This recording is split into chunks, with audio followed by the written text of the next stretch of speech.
If you got your Bibles this morning, get them out and lay them on your lap. Because you'll need to. We're going to flip around a bit. I don't normally do that because there's a whole lot of page flipping while I'm trying to talk, and I don't want you to forget or not hear anything I say because I'm fairly conceited.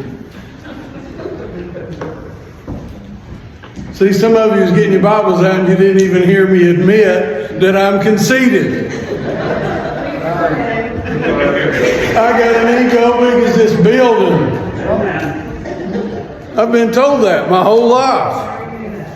That's my cross to carry, and I gotta fight it. Everybody's got those, right? Things we struggle with.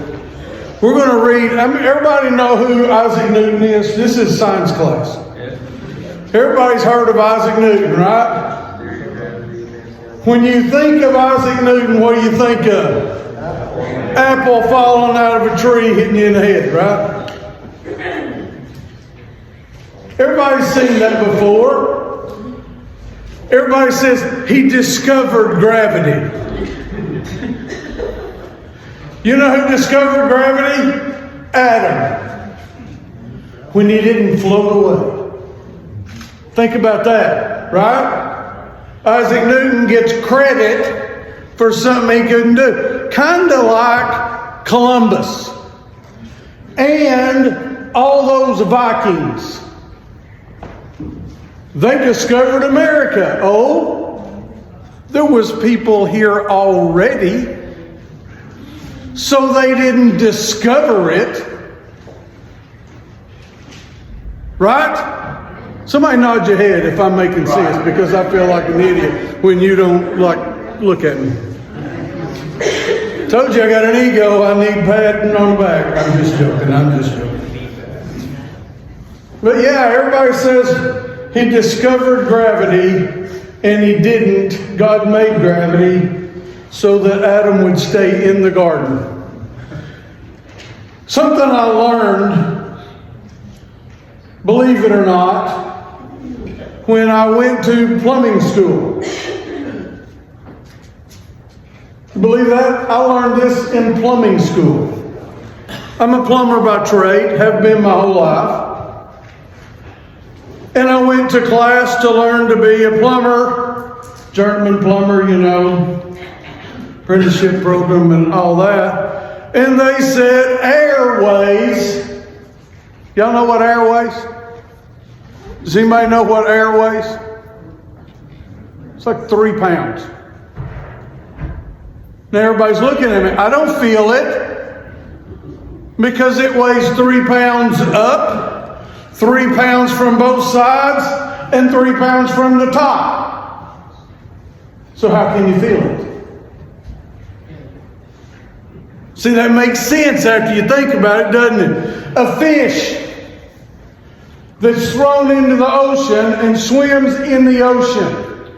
I don't know how deep the ocean is. I haven't been there.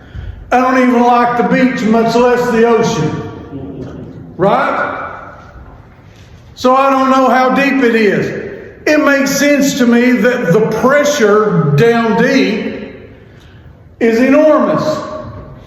How do those fish live? Well, you got a little more pressure on top, but you've also got pressure from the bottom and from the sides. Waterways, right? That's how fish swim. Because they're buoyant in the water.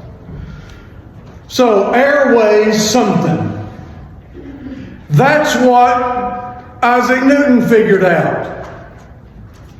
That when you throw something up, if it's heavier than what the air is, it falls. That's why I'm so careful when I walk now. That 3 pounds that didn't used to worry me scares me to death anymore. I don't need new hips. I don't want to break one. But Isaac Newton was a wise man. He was a smart man. And he wrote down some things that he studied. And we know them as Isaac Newton's laws of physics. See, we think about physics as being, ooh, that's deep. Yeah, not really. It's just what makes the world work. That's what physics are. They make the world work. Isaac Newton sat around and said, how many of you got youngins? Did y'all raise youngins? How many of them would sit and ask, why? Why? Why? Why?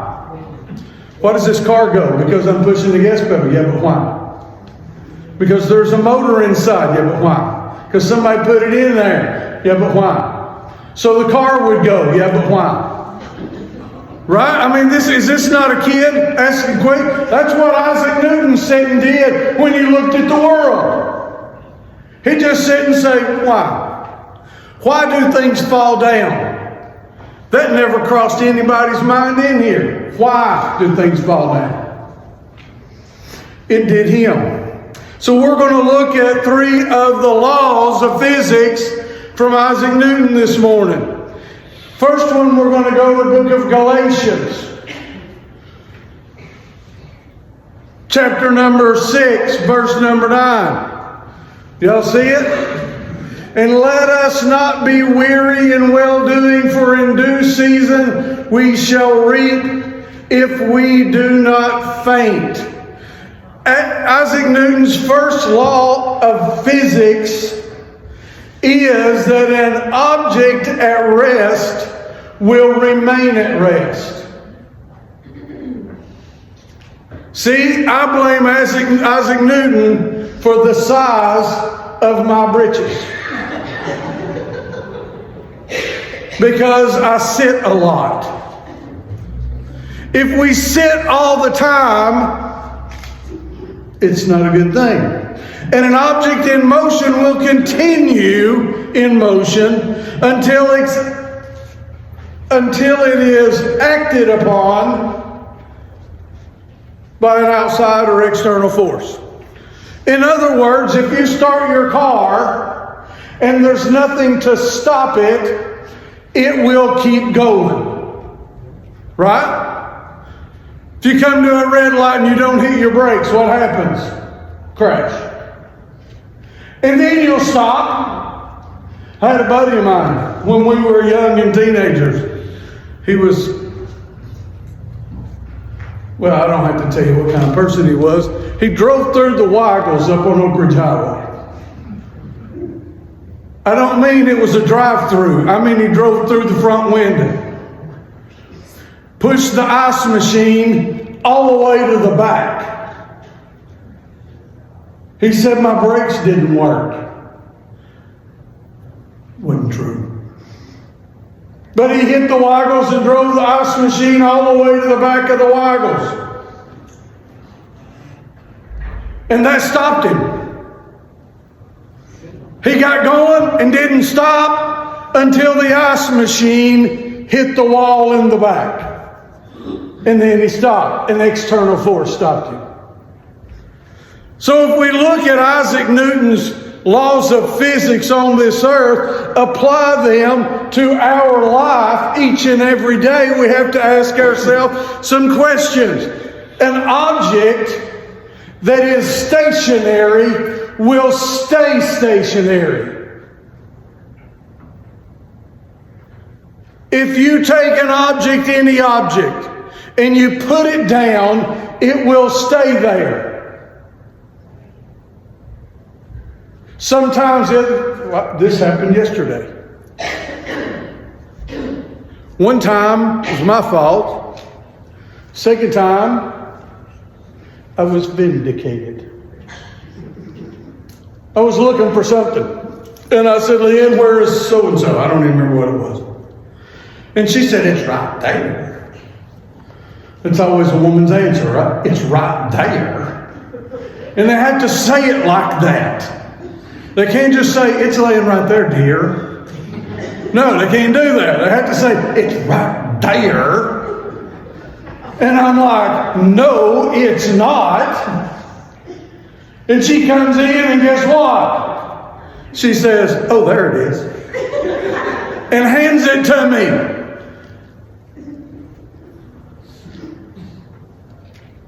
Now I'm later on in the day, I was looking for, what was I looking for? The box. Something in the pantry. I don't know. And I said, we got whatever. She says, yeah, there's some in the pantry. I go, look. I said, nope. She said, it's right there. And she came and looked, and guess what? It wasn't there. Victory for mankind everywhere. Right? It wasn't there. And she said, well, I guess I have to get some. She said, it was there. And I'm like, what? It jumped off by itself? Ran through the house? The dog ate it? No, if it's on the shelf, it's going to stay on the shelf. It can't move. It will not move. If you put something somewhere, it will be there when you come back. Right? Isaac Newton figured that out. Things don't move unless they're moved. You know the problem with that in church? There's a whole lot of people sitting on a shelf. Nothing moves them. Nothing moves them. There's people who say, I'm waiting for the Spirit to move. I got news for you. There's church members all over that the second coming is going to have a hard time moving. You know what I'm saying? We won't do anything. We just sit. Because nothing moves us. If you're a child of God, you need to be moved by the Spirit. By desire, by commitment, by obligation even. Yes, obligation's a real thing. Jesus died for me. I feel a certain obligation to live for Him. Jesus gave His life. I should feel a certain obligation to make my life matter because it costs so much. What moves you? Or are you just going to sit, I know you've heard this, like a knot on a log. Right? You're just going to sit there like a knot on a log. You're just going to sit in church, come in, sit down, and say, oh, that was a nice service. I'm leaving now. What moves you? What motivates you? What thrills you? What excites you? Because there should be something spiritually that moves you to service. But if you're not moved, you will stagnate. You will sit right there and stop. Right? So first thing you got to find is what moves you. What gets you moving? The next thing you got to ask yourself, because again, the other side to that law is, if something is in motion, it will stay in motion until something stops it. You used to move. You used to be of service. You used to love the Lord. You used to show Him. You used to serve Him. You used to do things. You used to move for the Lord every day. There was something that thrilled you and motivated you. There's a verse in the Bible that I always keep handy in my heart and in my mind. Ye did run well. What doth hinder you? You did run well. You were doing a good job. What happened? You were moving. You were motivated. You were serving. You didn't just show up for church. You were the church. What happened? Something has stopped you. Some outside force. You're like that guy that the ice machine hitting the back wall stopped your car. If you're truly motivated, you're to push the ice machine all the way through. Used to be a swimming pool up there. You could have pushed it all the way through the Waggles up into the swimming pool if you were truly motivated. But so many of us let things stop us. What stops us today? I'm going to tell you what stops us. I'm so tired, I think I need a break. You can get tired of church? Is that what you're telling me? So-and-so said something, hurt my feelings. I'm not going back down there. Bless your little heart. How old are you? 7? I find that offensive. I'm not coming back. I love you. The truth will always be the truth. Amen. People in this building didn't die for you. The fact that they have running mouths and choose to say wrong things is human. You can't let people stop you from serving the Lord. Amen. You can't. I told you, Birdsall on the Facebook thing or YouTube or one of them, people were talking about my weight. She make those little clips. And people were talking about, and she said, I didn't want you to see them, so I was deleting them before you got to see them. I'm like, I've been fat for 60 years. Ain't nobody can say nothing I ain't heard, and it ain't going to hurt my feelings. They're the ones with the problem, not me. Right?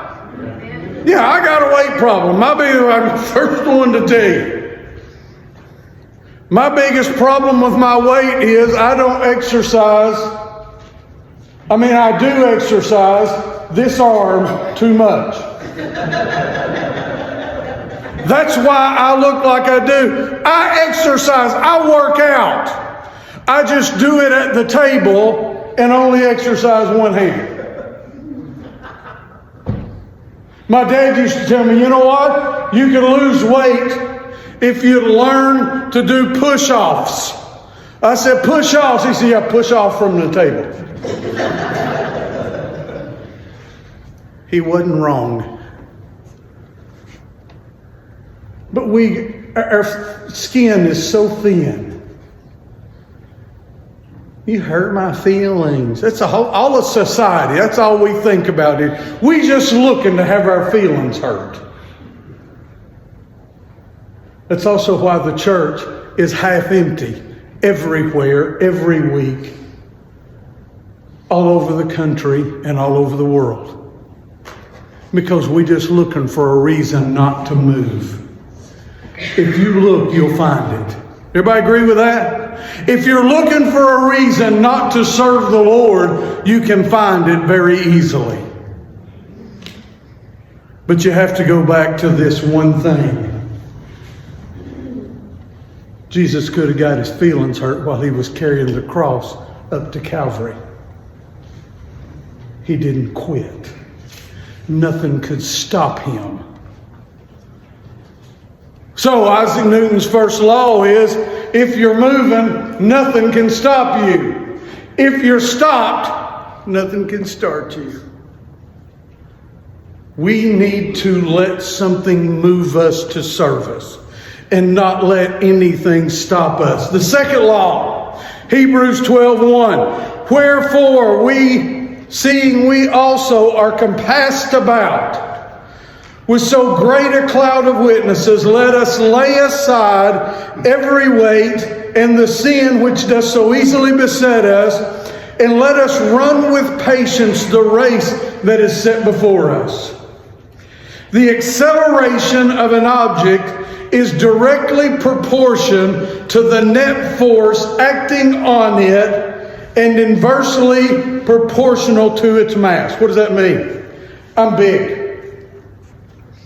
I weigh a lot.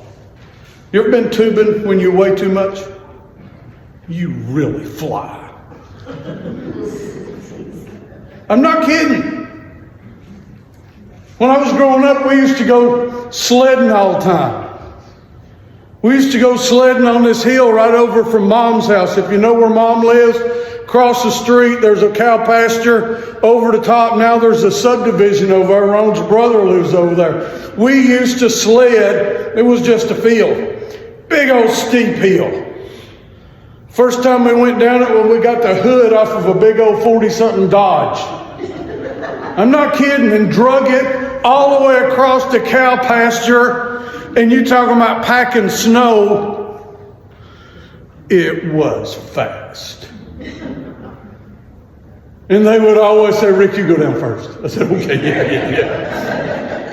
Because they know I'm going to go. And you have to roll off because there's a barbed wire fence right at the bottom. It was great. We'd do it for days and days till the snow was completely gone. But because we packed it so hard, when all the snow was gone, they still had ice. In other words, acceleration, you can really move if you've got the weight behind you. You can move. Church needs to be moving today, but not just creeping along. See, that's what we do. I'm serving the Lord. We just do it a little at a time. Right? Do you realize that after Jesus left, after Jesus resurrected, it was one generation. In one generation, starting with 12 men and a few women, let's call it 14. That's the basic number that Jesus had after his resurrection. After his resurrection to the day of Pentecost, we got up to 120. 100%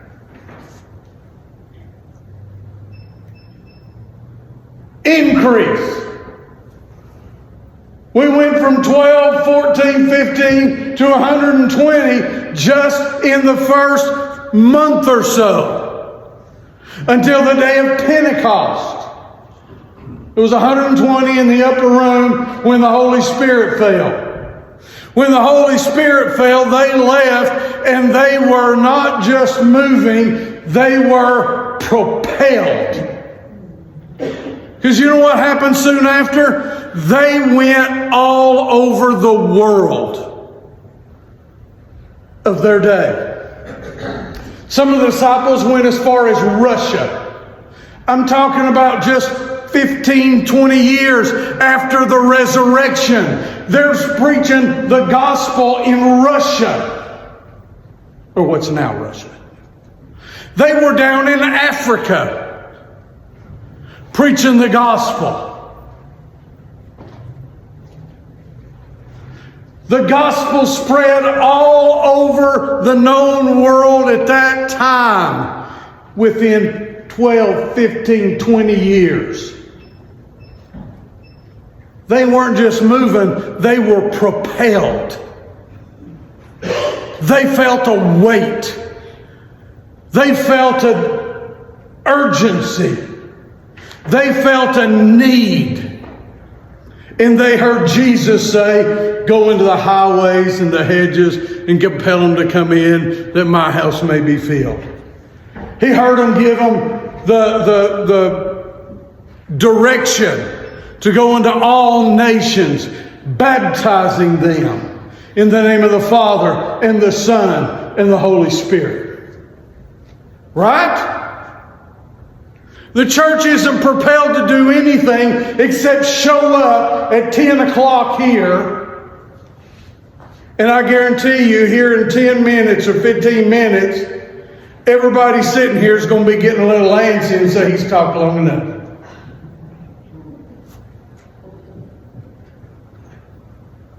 I'm not telling you anything that ain't true.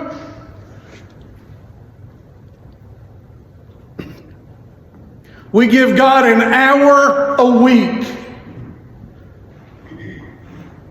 And we think, I'm doing everything I can to spread the gospel. Again, bless your little heart. If an hour's all you've got, then everything else in your life is too important. Somebody say amen to that. Amen. You know that's true. You know that's true. Propelled. Acceleration. I'm going to say something I ain't said, but I'm going to say it anyway. This church is over 125 years old. Did y'all know that? You can look downstairs, there's a marble thing sticking in the wall that says so. Right? There's a picture somewhere, I can get it for you. From 1930 something. You know how many people were attending Sunday school in this church in 1930 something? 130. Listen to me. We had nowhere close to 130 people in Sunday school this morning. We don't have that in the worship service this morning. Everybody get it? How propelled are we?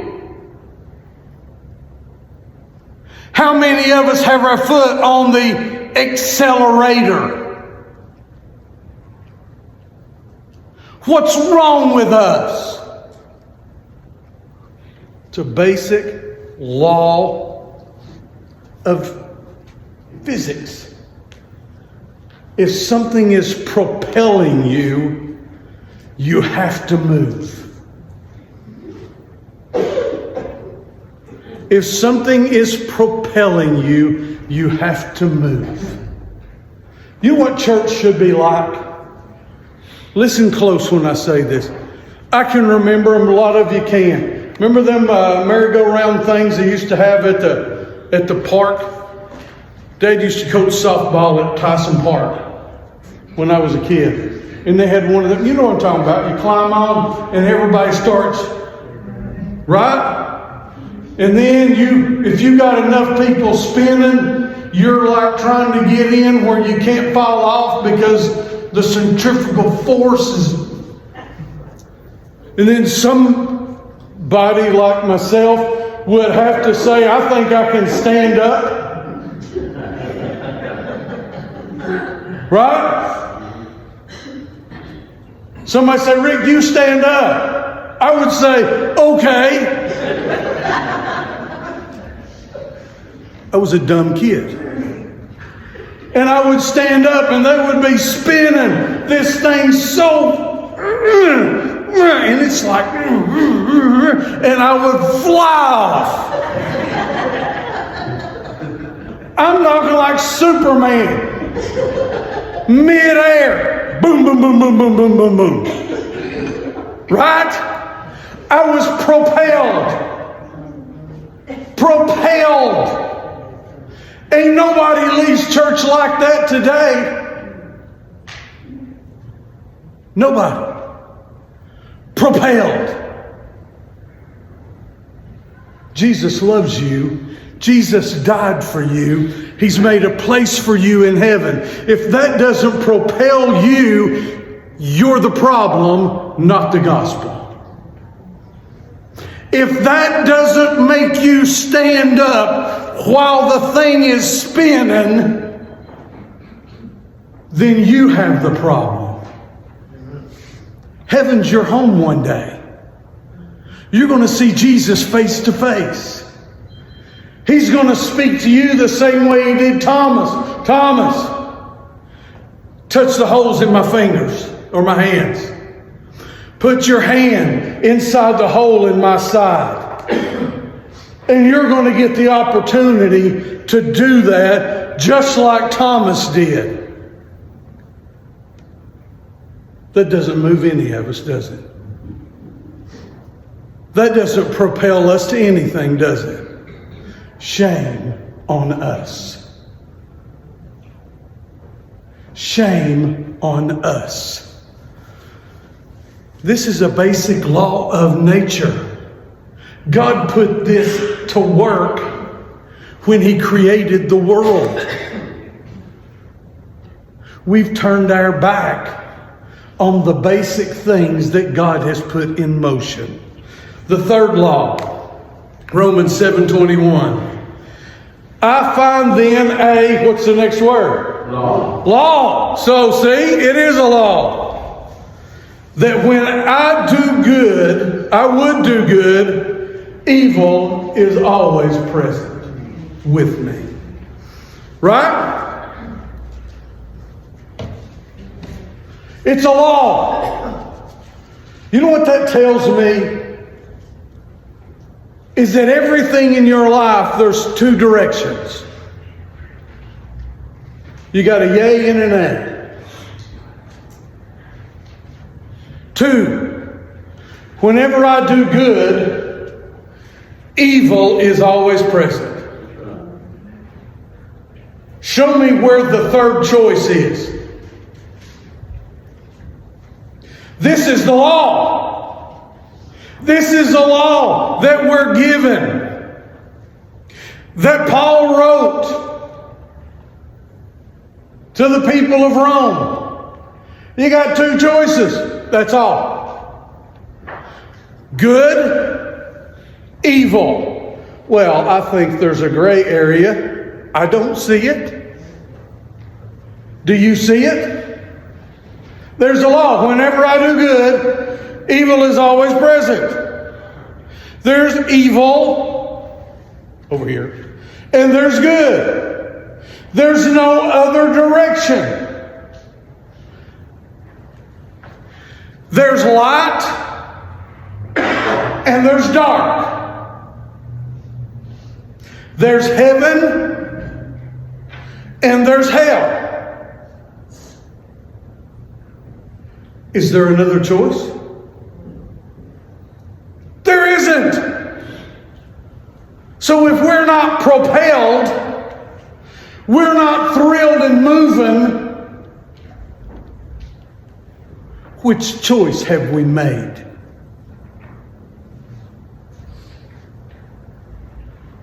Well, I've been in church a long time. That's not even one of the... There's no ramp like that. There's no off-ramp to, I need to start slowing down. There's no off-ramp that says, I got to back off. Health-wise, we look for excuses to stop. We're looking for off-ramps. There is no off-ramp. There is a T. Here's the road. Here's where we're going. We run into it like this. We either turn left or right. There is no continue on like I am. Well, I'll wait till I'm older. That's not a choice. We try to find other choices to give God for our life. Well, I used to serve the Lord a lot. That's not a choice. I know I'm a believer. I've got Jesus in my heart. That's not one of the choices. I'm talking about your actions every day. I'm talking about the choices you make every day. You're choosing one way or the other, good or evil. You say, I'm just not going to vote. I'm just not going to vote. Y'all know if you don't vote in the elections, that whoever wins, you voted for? Does everybody know that? If you don't vote, then you accept the majority. Well, I wasn't for him. Yes, you were, because you didn't take a stand. There's a yay and a nay. You vote yes, you vote no.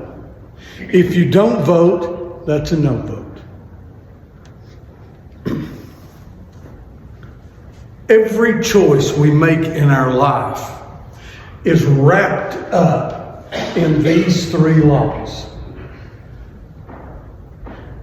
Is this choice put me in motion? Does this choice put me in motion, or does it stop my motion?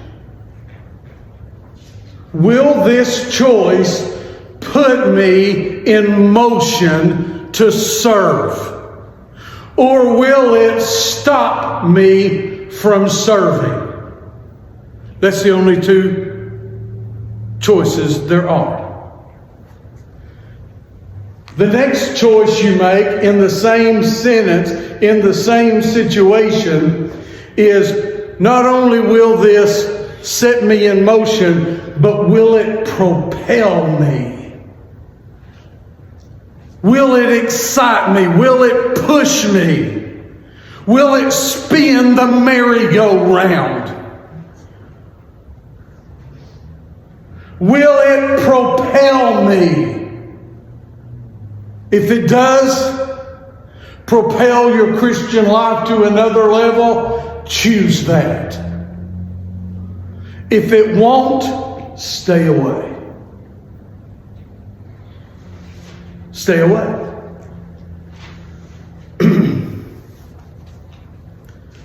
And I realize that with every action, there's an equal and opposite reaction. If I choose this, then it's going to do this.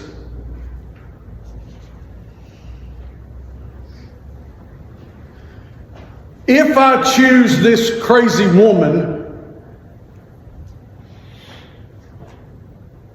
who from the get-go is telling me what to do and how to do it, and she's not a Christian. See, I would put this, because I always say, choose this man. So I'm trying to be nice. But men do it too. Men pick women that they're unequally yoked together with. And they've had 4 wives, and the only thing different about all 4 women is their name. Right? You can't blame nobody else for that. But that's the kind I'm attracted to. Well, stop being attracted. This is not about attraction. This is about commitment. This is about service. This is about choices for your Christian life. That's more important than what I like. I don't know where we got all this idea. You know what Mom used to tell me all the time when I was a kid? She said, I don't like this. She said, you're old enough where your wants won't hurt you. She used to say that all the time. You're old enough where your wants won't hurt you. I want to do this. You're old enough where your wants don't hurt you. We go to Zayre's. Everybody remember Zayre's? We go to Zayre's, and that was like a humongous 5 and dime store. Right? I mean, it wasn't Miller's.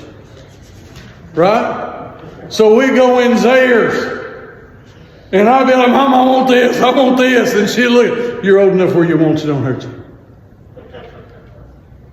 I heard that more than I heard anything in my whole life. You're old enough where your wants don't hurt you. I love all of you here, but you're old enough where your wants don't hurt you. What I want and what I get are two completely different things. Right? The question is, what's best for my Christian life? What choice am I going to make? Does it move me? Does it motivate me? Does it propel me? If it doesn't, then my wants are irrelevant. I've got to be what God wants me to be. I've got to do the things that please Him. I've got to serve in a way that pleases Him. Because that is what's important and essential in our life. We make choices every day. We make choices every day. Those choices dictate our Christian walk for the rest of our life. Whenever I do good, evil's present. To every action, there's an equal and opposite reaction. If you push me, I'll fall. That is a reaction to what you did. People say, you believe in demons. You can't have angels without an opposite. Do you believe in hell? You can't have heaven without an opposite. Right? Do you believe that hell is exactly what the Bible says it is? I do, because I believe exactly what the Bible says heaven is. I'm going to live forever in heaven with no pain, with no glasses, with no hearing aids, and no medication, and hopefully a whole lot less belly. I'm going to live the life that God intended me to live. He's going to bless me in so much. Because I believe that, I believe hell is just the opposite. Amen. Right? I believe that with everything in me. You say, how could God love people and send them to such a terrible place? God never sent anybody to hell. Ever. In the history of the world, God didn't choose hell even for the devil and his angels. He created them to be angels in heaven. They chose to rebel, and they were cast into hell. When hell was created, it was created for the devil and his angels. And God never intended for mankind to go there. But sin came in. The only way to make life completely and absolutely fair is that every punishment, every choice is answered the same way for every person. We were born into this world, and hell was our intended outcome. But God so loved the world that He gave His only begotten Son, that whosoever believeth in Him should not perish, but have eternal life. Amen. Right? God didn't send anybody. He made a way so we didn't have to go. Everybody that goes to hell chose it. Whenever I do good, evil is always present. Every person that winds up with eternity in hell chose it. So that's a terrible choice. You're making just as bad choices every day. You're making just as bad choices every day. Church, we sit around and look at ourselves and say, my life is just not great. That's your choices. Do you hear me? Well, I can blame the government. No, you can't. I can blame people. They don't like me. No, you can't. Your situation is because of your choices, period. If you make bad choices, bad things happen.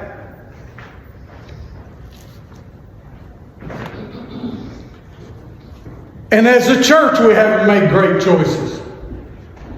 Since I mentioned it, I'll mention it again. If this church had made great choices throughout the 120 some odd years it's been on the planet, this building wouldn't be big enough. We'd have another one built somewhere up on the softball field, right where this one is, somewhere. Because if we'd have made great choices,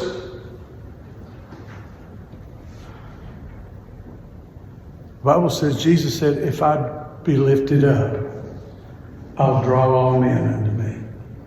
Right? We haven't made good choices about lifting up the Lord and Savior Jesus Christ. There's good, there's evil. Every choice has a consequence. Every choice has a consequence. Let's all stand this morning.